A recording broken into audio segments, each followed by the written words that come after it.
Hello, everyone.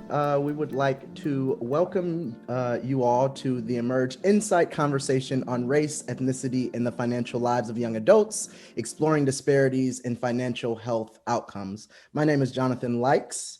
I am the Director of Programs and Partnerships for the GenForward survey. I'm absolutely honored to be here with Dr. Cathy Cohen, professor at the University of Chicago, and the founder and director of the GenForward survey. I just also have to say, just extending so much gratitude and appreciation for the partnership between GenForward and the Financial Health Network. Thea Guerin, Carla Henriquez, and Matthew Fowler just did a wonderful job bringing this report together along with Dr. Cohen. So before we hop into giving some of the top lines and outcome, not top lines, giving some of the summary of the report, I just want to give a little bit of background on the GenForward survey, which is the first of its kind nationally representative survey of over 3,000 young adults ages between 18 and 36. We conduct the survey usually bi-monthly, and it pays special attention to the ways that race and ethnicity influence how young adults, both millennials and Gen Zers, experience and think about the world. So we're super excited to go a little bit more into detail on the financial lives of young adults. Cathy? Sure. So first of all, just thanks, Jonathan. I'm excited to be in conversation with you. And as you've already noted, we want to thank our colleagues at the Financial Health Network for the incredible partnership. This is an opportunity, this report, to really think through what are the difficulties and the opportunities that young adults, both millennials and Gen Zers, are incurring in their financial lives. The report is full of deep insights, so I would encourage everyone to take a look at the report, but let me at least outline what we believe to be kind of four critical findings. So the first, just really quickly, we know that on average, Black and Latinx young adults say they have less liquid savings than their white and Asian American peers. And of course, that means that leaves them with a smaller financial cushion to turn to in an emergency or unexpected event. This takes on added significance when we think about the pandemic, right? The fact that people are losing jobs, being laid off, having hours reduced. And so without that financial cushion, right, it moves them into an extreme position in terms of financial difficulties. And so this is especially pertinent for the lives of Black and Latinx young adults. Second finding, quickly, is that Black and Latinx young adults are more likely than white and Asian American young adults to say that they have unmanageable and high cost debt, right? And that hinders their ability to access low cost debt in the future and build wealth through other means. If you have high cost debt, you're less likely to be able to receive a mortgage so that you can invest in buying a house, which will kind of result in expanding, in fact, your wealth and your assets.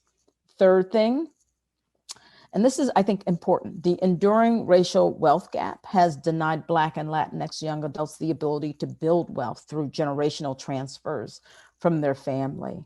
Oftentimes when we're thinking about the financial lives of young people, we think about just young people. And we forget that, in fact, families are often at the root of people's ability to kind of engage in big purchases like a house, right? In part through generational transfers of wealth. And we know that because of racial capitalism, we know that because of anti-Blackness, we know that because of white supremacy and systemic discrimination, that the families of Black and Latinx young adults have less ability, right, to pass on that generational wealth. And then the fourth major point that we find in the report, and we highlight in the report, is that there's a confidence gap between Latinx young adults and their Black, white, and Asian American peers about their long-term financial goals and insurance coverage, right? So we know that 64% of Latinx young adults, right, say they are not confident they are on track to meet their long-term financial goals. That's compared to 55% of African American, 53% of white, and 55% of Asian American young adults. So in this case, we're finding that Latinx young adults tend to stand out. All right. So those are the four major issues or the four major findings. Again, there's lots more to discuss in the report, and I would again encourage everyone to take a look at the report. So I'm sure that Dr. Cohen, most folks aren't going to be surprised that the majority of Black and Latinx youth are experiencing less savings, less generational wealth support, less confidence in their financial futures. And the only thing that it seems that there's more of is more debt. So I'm just wondering if we can shift to this conversation about what do we do? Because if folks glanced in the report, you know, it's so much information on the financial health networks, what it means to be financially healthy framework, which is so powerful. But the piece of the report that I find most potent is the historical context, really going into the depths of how did we get where we are, starting from chattel slavery to reproduction to Jim Crow. So when we think about solutions in the world that we're living in now, it seems like we're much further from getting to a place of financial health and financial stability in Black and Brown communities. But what are solutions? I have some ideas from, you know, I come to this work as an organizer, standing on the front lines of some of this work and resisting systems directly. But what would you say are some solutions to what seem like very daunting problems? Right. So before, Jonathan, I know you're going to say, I just asked you this question. I want to just spend a little time kind of unpacking and thinking about how we arrived at this situation and what's particular about young adults. And then we can talk about solutions. There are lots of ideas about solutions, right? Because I think it's important to set a certain context, right? A certain picture for people to understand that we're talking about generations, millennials and Gen Zers, that are in many ways distinct, right? These are young people who are just entering the job market, who are now dealing with, for example, the twin pandemics of COVID and anti-Blackness, right? They are a generation or generations that are kind of still reeling from the recessions of 2007, 2008, right? They're struggling through a gig economy with low wages and often no benefits. These are young people often saddled with student debt. We know that 63% of millennials have $10,000 or more in student debt. If you happen to be to have kids, right? You're also young, with lower wages, looking for high quality childcare, which is often expensive and difficult to find. And so, as you said, if you think about the historical legacy, right, Black and Latinx young adults have kind of borne a disproportionate share, right, of these economic hardships as they kind of fight against not only kind of a slowed economy, but racism and anti-Blackness. So it feels like monumental to figure out how to push back on this. I want to hear you say a little more, but one of the places that we would focus on are policies and politics, right? That we think, in fact, that when young people gather collectively to articulate a different vision of how they want to engage in the economy, that there's a possibility for change, not only in the larger structure of the economy, but even for kind of medium level reforms that improve the condition under which they exist. I can talk a little bit about this, but we have found, for example, in the GenForward survey, that young people are looking for a more, what I call more expansive state, right? They want the government, for example, to guarantee everyone who wants to work a job. They want clean jobs and a clean economy and support the Green New Deal, right? There are all kinds of places where, in fact, we see young people saying we have a different vision of how we want to enter the economy and what type of economy we want to engage in. But let me put that back at you. You've been in the streets. You're an activist and an organizer. How do you think about changing the condition? What are some of the responses young people are taking up? Yeah, I mean, so when I'm organizing within Black Youth Project 100 and the movement for Black lives overall, I think young folks are really ready for radical changes. The Latin word for radical is radicalis, meaning at the roots. So I think, I just got an email last night trying to demand Nancy Pelosi to pass HR 40, bringing the conversation back to revisiting reparations. We know in the city of Chicago, it's one of the only locales that has passed legislation on reparations to respond to the John Burge cases, going back then to another solution, which is just resisting the carceral state and the understanding that they continually are taking our lives and criminalizing our bodies. But the criminal state also profits from their punishment. So much about our economic lives is being drained by different systems of punishment from the carceral state. So what does it mean that in some locations, they're saying they are decriminalizing marijuana?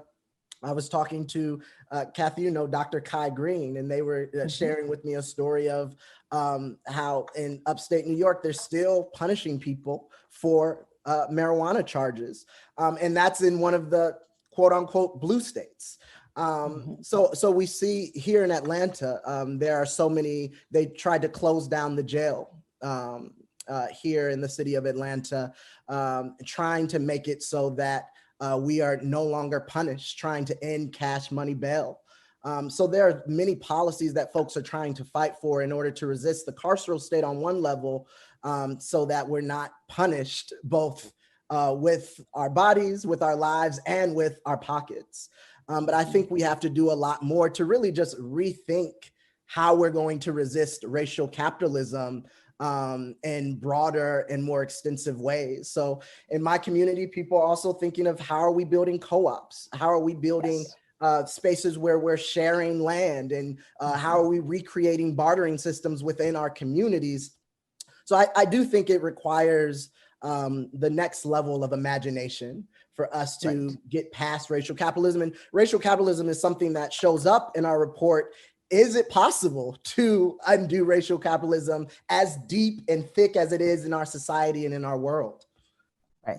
Well, I want to make sure that we are also paying attention to, as we would call kind of non-reform reforms, right? Which is, of course, we want structural change. We want a different economy, but I also want to pay attention to the ways in which young people, are experiencing the economy on a day-to-day basis. For example, we did a study in Chicago looking at young people in different neighborhoods, also varying based on race and ethnicity. And we found that their economic experiences were substantially different based on neighborhood and based on race. Young Blacks, for example, often said that because there had been deep disinvestment in Black communities, they had to leave their communities to find jobs. And when they left those communities, they experienced racial discrimination.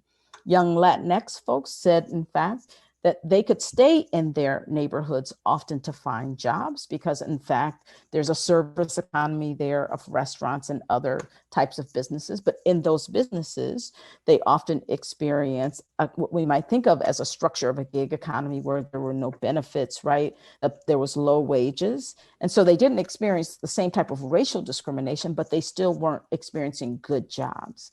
For the young whites that we talked to, they often felt like they could travel anywhere in the city, that there were high prospects for getting jobs, and that often, in fact, they had an opportunity to get good jobs, right? So it seems to me that while we want structural changes, we also want to understand the way in which the economy feels different for different groups of young people. And therefore, we have to have varying approaches to deal with those experiences. How do we prepare young Blacks for racial discrimination? How do we provide better jobs in Latinx communities? And how do we kind of share the wealth that young white people are experiencing throughout cities like Chicago? Yeah, totally agree. And I as you referencing a former report, I want to encourage folks to go to GenForwardSurvey.com. There are such a plethora of reports over the last several years that you can go to check out the arc of not only the financial lives of young people over the years, but other issues around education, criminal justice, et cetera, on our website. But to that, go on, Cathy. No, I was going to ask you a question, right? Which is given, and I'm supposed to let you lead us, so I'm sorry, but I was going to ask, what do we think this means, for example, for the election, right? That young people are experiencing these, as we might say, twin pandemics. They're still trying to recover from 2007. What does it mean? We have an election in 2 weeks. Will their lives be changed? Will their economic prospects be changed? Will they go to the polls? These are all, I think, important questions.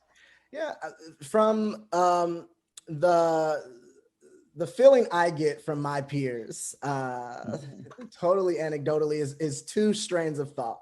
One is totally exhausted with politics and the system, and looking forward to this idea of disengagement. Like, I don't want any parts of it. No matter who wins, it's going to be bad either way. The Electoral College proves that everything is rotten and it's all rigged anyways. Why would I go vote? That's one strand of thought. The other strand of thought is, this is the most important moment of our lives. If we've never voted before, then we have to vote now. And I hope that the latter thought really takes hold in the next few weeks and really creates a type of urgency for folks to get out to vote. But I'm not disillusioned by this idea that all millennials or all Gen Zers are on this idea that we even trust in the system, that it will ever meet our needs, ever give us what we need economically, in the other outcomes of our lives. I will say that this particular year, and an earlier GenForward report talked about this idea of COVID capitalism. We have seen this phenomena this year of downright socialism during this pandemic, where we've canceled rent. We've seen an inkling of idea of universal income. We got that $1,200, and hopefully more will come. You might get another one. You might get another one. Mm-hmm. Hopefully, we'll see. We're seeing more moratoriums on utility bills and things like that. That's right. So for the first time, we're actually saying, like, okay, now hold on a second. You all could have done this whenever, is what we're seeing. Like, these type of policies, at the end of the day, what you learn from the report is, even though it might be worse now than ever before, it's been really bad. Not only, over the last 5 years, but really since 2007, for my generation, the job markets have been scarce, unemployment has been high, and the recovery has not impacted everyone. So there is this potential for us to leverage the policies that have been passed this year and tell folks, why can't we have this in our society? Which takes us to the solutions on, why don't we have a universal basic income? When it comes to the idea that automation will completely take over the job market in the next 50 years, to me, it feels like the only thing that really makes sense, yet there's still so much resistance to it. But when we look at, what young people believe, that would be a policy that we pass tomorrow. Right. So I don't know. I do think that millennials and Gen Zers are thinking more radically. I think because of the experience of 2020 and what I might call the trauma of 2020, I think that our imaginations have opened up to rethink the systems that are impacting our lives. And I can only hope that we take it seriously and put those imaginations into hard policy ideas. We put those imaginations into running and electing folks who agree with our platforms. And yeah, we'll see what happens. I am an optimist. I try to stay an optimist. So I'm hoping that because of this year, that change actually comes in concrete ways. I know that we have a few questions. Can I just jump in? I know, but let me just jump in really quickly. I know, and you can answer that question about high cost, low cost. I got you. But I just want to say, I think you articulated a number of different things that we found in the data about this upcoming election. One is that just the deep alienation that young people have towards traditional political institutions, the feeling that politicians have failed them, and that there is a sense that no matter who we elect, it won't necessarily kind of right the ship in terms of their economic lives. There's also, of course, deep polarization, political polarization, where it's not just that I disagree, if I'm a Democrat, that I disagree with Republicans, but that in fact, I understand them to be a threat, right, to my well-being. And so what we see is both polarization and alienation animating, right, the politics of this moment. There's a sense of, should I go to the polls at all? And then if I decide to go to the polls, I have to pick this person versus the other person. But I think to the other point that you're making, I'll just be quickly here, that there are shared agreements about a kind of economic future that is more inclusive, that seems to be for young people more fair, that provides more opportunity, right? The universal basic income, a job for everyone that wants to, taxing companies that displace workers, where we see a shared agreement across Democrats and Republicans among young people. And so I think if there's a politician who can articulate that future, they are more likely to get the vote of young people. Okay, now we have 2 minutes left. So I will address one of the questions that came in from the audience. What is the definition of high cost debt and low cost debt? I think it's important that we outline that there is, in fact, good and bad debt. And usually Black and Latinx youth experience bad debt, i.e. credit card debt. Credit cards. So when you think of good debt, we think of things like student loans, things like having a housing mortgage, which are things, when it's very difficult to pay off student loans. And we know that because of the differences in credit scores, young Black and brown youth often are excluded out of being able to buy a house and build that wealth over time. And we know that among white and Asian millennials and Gen Zers, they have more access to these low cost debt or good debt, so to speak. So we really have to begin to not only rethink, but recreate systems that allow Black and Latinx youth to get into these systems of wealth building. And hopefully it won't backfire like it did in 2007, where we saw that these subprime mortgages were sold overwhelmingly to Black and brown people. So it's like, damned if you do, damned if you don't. That was bad, good debt, right? So, yes. There you go. I'm going to ask you this last question. So, are there any cities or communities that are doing things that we should know about? For example, you talked about co-ops. It might not even be cities. We can think about communities or organizations that are promoting economic agendas that people should know about and think about looking up and replicating. Absolutely. So several come to mind. There's an organization called Project South here in Atlanta that does a lot of co-op community building. There are a lot of organizations. I'm thinking of an organization out of Jackson, Mississippi, that's doing a lot of land building, land sharing, community gardening, trying to make sure that people can eat healthy food during the pandemic. So I don't know of any cities at large that are doing this work, but I do know of organizations. I think oftentimes of the house and ballroom community that totally supports each other, that creates their own systems in order to thrive and survive and experience joy and love in this world. But cities, I don't know. At large, we have a long way to go when it comes to the financial lives of Black and brown youth and all young people, because the data showed the disproportionality, but overall, we're all in trouble. So there's a lot of work to be done. Final words, Cathy? I would say, I'm rarely the optimist, but I'm going to say, I think that young people, as you said, are embracing a more imaginative future, both in terms of politics largely, but also in terms of economic policies. And it would be important to kind of listen to their voices, amplify what they have to say and support the work that young people are outlining and the work that organizers are doing at this moment. Your last words? Just thank you for your thoughts. Thank you for your research. I've been working with Dr. Cohen for the better part of 2 years.